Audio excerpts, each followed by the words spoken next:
It's time for some 2016-17 NBA predictions, even though the season has technically already began. You're watching the MJ Take on Sports Fan Entertainment.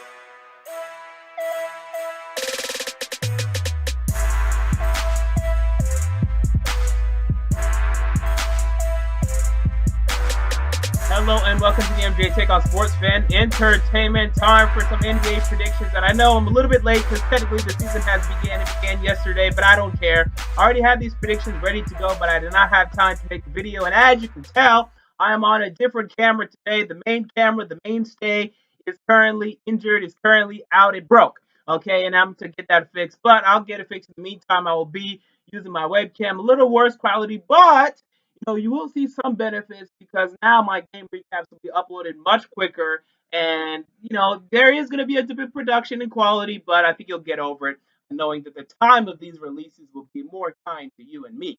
So with that said, let's get into the award predictions now. This is the award predictions video. I will come out after this with my win-loss and playoff predictions video, so make sure you stay tuned for that. So first, let's start with the scoring champion. And this isn't technically an award. It's not something that's voted for, but this is something that I've seen in the past that NBA players actually care about. We've seen guys like Kevin Durant know how many points they need to get in the last game in order for them to win the scoring award. This is something that matters to a lot of NBA players, so I included it. And this year, I think it goes to James Harden. This is a guy that's going to flourish under Mike D'Antoni and his crazy, stupid offensive scheme that somehow works. He's filled. He's surrounded on a team with shooters. He's currently playing the point guard position. He's going to be carrying the ball up the court consistently, allowing him to put up points whenever he wants to. Now, a lot of people want to give this to Russell Westbrook. They think back to the 2014-15 season in which Russell Westbrook was alone and he scored an average of like 29 points per game. And that's possible, but you have to remember, that was a Thunder team that needed him to score. I'm not convinced this Thunder team needs him to score like that. He may do it anyway because he's just like, I'm Russell Westbrook, watch as I score anyway. But remember, that was when they had idiots like Dion Waiters and Serge Ibaka that couldn't score consistently. Now they have Victor Oladipo. Now they have Ersan Ilyasova. Now they have Steven Adams. Now they have Enes Kanter. Russell Westbrook doesn't need to put up 30 points per game. Maybe he'll just do it anyway. But I think you're going to be a little surprised, and everyone else will be as well, when Russell Westbrook doesn't average 30, 31, 32 like I see some people projecting. I think it's probably still going to be 27, but I don't think it's going to be 30. While James Harden can yet again, to me, average 30 last year, I think he got 29. I think it could be 30. I think he's the man. He's the guy. He's the guy that's going to carry this Houston Rockets team, and he's going to win the award. Another candidate to me, look out for Kevin Durant or Stephen Curry. But again, they're going to cancel each other out for the most part. But again, just look out for them. Let's move on to Coach of the Year, shall we? Now, this is an interesting award this year because I don't have many teams making a huge jump in terms of wins, but I gave it to Nate McMillan, new head coach for the Indiana Pacers. I think the Pacers are going to make a sizable jump from last year. Not too much, only about 8 games. They won 45 last year, around 45. Now they're going to go, to me, about 53. And a lot of that will be attributed to him, although I don't think it should necessarily be. I think it's going to be more of a byproduct of just making offseason acquisitions that they haven't in the past. But whatever, he'll get the credit for that. Also, look out for Brad Stevens. Now, my one problem with Brad Stevens is I don't think the Celtics are going to improve that much. I mean, this is a team that won 48 games last year. I only have them scheduled for about 52. That's only a 4-game improvement. Why are we giving it to him? Tom Thibodeau. Now, I have the Timberwolves making a huge jump, 12-game jump. They're going to miss the playoffs. So can they truly give Coach of the Year to a coach, to a team that didn't make the playoffs? I'm not quite sure. So look out for him if they make the playoffs. But I don't have the Timberwolves making the playoffs despite a 12-win improvement. But look out for him as another candidate. Let's move on to Sixth Man of the Year. And this was tough for me. I mean, this is tough for me because there are 2 candidates that to me are far and away going to be the Sixth Man of the Year candidates, and they're going to be battling it out the whole year. But I ended up giving it to, probably regrettably, I gave it to Brandon Knight of the Phoenix Suns. Now, this is a guy that's currently behind Eric Bledsoe and Devin Booker, but when he gets on the court, he knows how to score. I almost said field. I'm still in the NBA, NFL mode a little bit. When he gets on the court, he knows how to produce. He knows how to score points. And mainly that's what we're talking about when it comes to the sixth man of the year. Can you come off of the bench and can you score points? Some clowns are still picking Andre Iguodala to win this award. Andre Iguodala is not winning sixth man of the year, guys. He's only going to average 7 or 8 points. No way, no way. It's going to be Brandon Knight. It's going to be Enes Kanter. Enes Kanter is the guy that's going to come off the bench. He's going to score in bunches.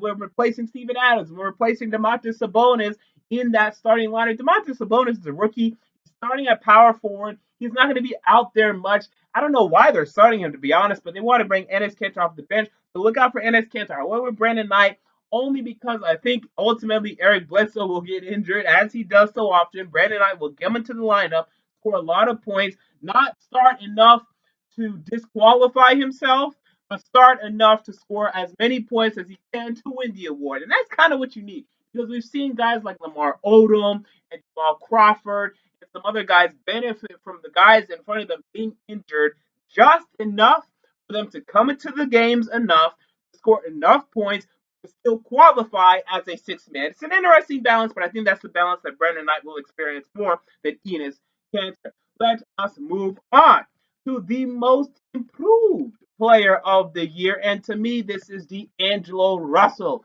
of the Los Angeles Lakers. Yes, I'm a Laker fan. I don't care. I think it has more to do with the fact that this guy is ready to break out more than my fandom. Okay, this guy is he's going to do it really well this year. I mean, this is a guy that averaged what 13.4 points per game last year. Now he is the man. He is the guy for the Los Angeles Lakers. He is going to average. Listen to me now. He is going to average 20 points per game. Not much more than that. I think 20.1234, something like that. But he's going to average 20 points per game. At worst, 18. That is a 5 point per game improvement, at least. I think a 7 point per game improvement, and I think that's enough to win the award. Now, Devin Booker is the number two candidate to me, and he's the guy that could take it from D'Angelo Russell. My only problem with Devin Booker is he may lead the Suns in scoring, but it only be by a little bit, and you will not be convinced that it is his team yet. I think Eric Bledsoe will take some shine. I think Marquese will take some shine. I think Brandon Knight will take some shots. There's a lot of scores on this team. Lakers, Russell's the guy. He's going to be hitting some game-winning shots. He's going to be getting some headlines, and he plays for L freaking A. He's going to win the award. But look out for Devin Booker as a close number two. Also look out for Jabari Parker, who is going to need to step up this year as a result of Chris Middleton being out. But I think I've seen enough of Jabari Parker at this moment to say that, yeah, he's just not a 20-point per game guy. Maybe he ends up being that this year and in the future, but I don't think he's going to be that. If he is, not this season. We'll see. I just don't think he's going to reach that number. While I'm convinced that Booker and Russell are going to reach that number, if not as close as possible. And look out for Zach Lavine, who could also improve. My one problem with Zach Lavine is he's playing with a bunch of guys that need the ball. Karl-Anthony Towns needs the ball. Andrew Wiggins needs the ball a little bit too much to me as well. I think he takes too many shots. Chris Dunn needs the ball. Rubio doesn't. Gorgie Dang doesn't. But I think those guys do enough for Zach Lavine not to score the 20 points per game he's probably going to need to win this award. Let's move on to Defensive Player of the Year. Now, to me, this goes to Hassan Whiteside, and I don't know why. This is a guy that did not win it last year. Come on, man. He averaged 3.7 blocks per game. That's the damn Defensive Player of the Year. Now, they gave it to Kawhi Leonard because he's a better on-ball defender and whatnot, but I think Hassan Whiteside's a damn good on-ball defender. Why? Because the ball hits his hand. It gets on his hand, and he blocks it out of the building. Okay, that's his move. That's his deal, and it's a great move and deal. So I like Hassan Whiteside to win it this year and get Defensive Player of the Year award that he deserves. My only concern is that when the Heat stink, and to me they're going to stink, if that hurts him, it shouldn't. It hasn't really in the past. Actually, it has actually a little bit in the past, so that's what concerns me. But ultimately, I like Hassan Whiteside to take it down this year.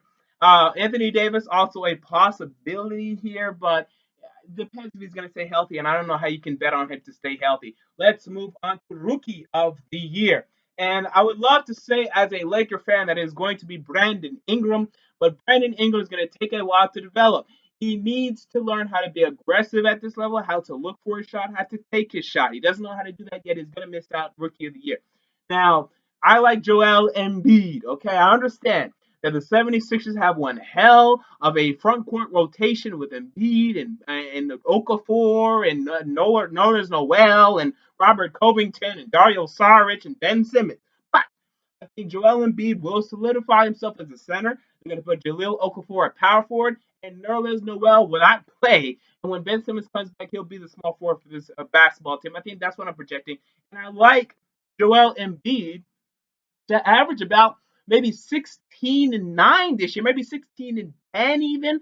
I like his ability. I like what I've seen in preseason, maybe even 17 also. Look out for that number. And I think that's just going to be enough. Now, Buddy Hield may outscore him, probably will outscore him, but I think people are really going to like Joel Embiid's overall game and his ability and his blocks and his steals and his lateral quickness, his defending of multiple positions. They're going to appreciate Joel Embiid more than Buddy Hield, and I think deservedly so. We'll see. We've seen guys like Tyreke Evans win this award just because they scored more points than everyone else. So Buddy Hield may be the byproduct of that. But right now, I like Joel Embiid. Again, we'll see with Brandon New. I don't know why people are picking Chris Dunn. I think Chris Dunn has no chance. Again, the Timberwolves have a lot of guys that need the basketball right now, and Chris Dunn didn't do anything in preseason. Nothing. Why do people think Chris Dunn's going to win the damn Rookie of the Year? I like Jamal Murray over Chris Dunn to win Rookie of the Year. I like Marquese Chriss. People aren't talking about Marquese Chriss. This guy played really well in preseason, looked like an integral part of this Phoenix Suns offense. So look out for Marquese Chriss. Look out for Jamal Murray. Look out for Buddy Hield. But ultimately, I like Joel Embiid to win this award. And then let's move on to MVP. Now, I promise, I swear, I had this before last night's game. George, my roommate, I had this before last night's game, right? Who I had winning MVP. I didn't change it, right? I didn't change it. Say yes. Yes. Okay. Kawhi Leonard. I promise you, I had it before last night's game, and this was my rationale. He was second in MVP voting last year, okay? Now, Steph Curry, he ain't winning it. So Steph Curry is going down the voting. Guess who goes up? Kawhi Leonard. Because he's going to take another step forward in production. I think he's going to average maybe 23, 24, possibly 25 points per game, combined with his defensive ability, combined with how good his team is. They're going to win 60 games again. He's going to win the award. Now, people like Russell Westbrook and James Harden, they're not going to win enough. Russell Westbrook, he's going to be inefficient. He's going to score 42% field goal percentage. It's going to be too low, too many turnovers, 4 turnovers per game. People won't like that, and they shouldn't. You're going to look at James Harden, not enough wins. They're going to be good. The Rockets are a little underrated to me, but not good enough.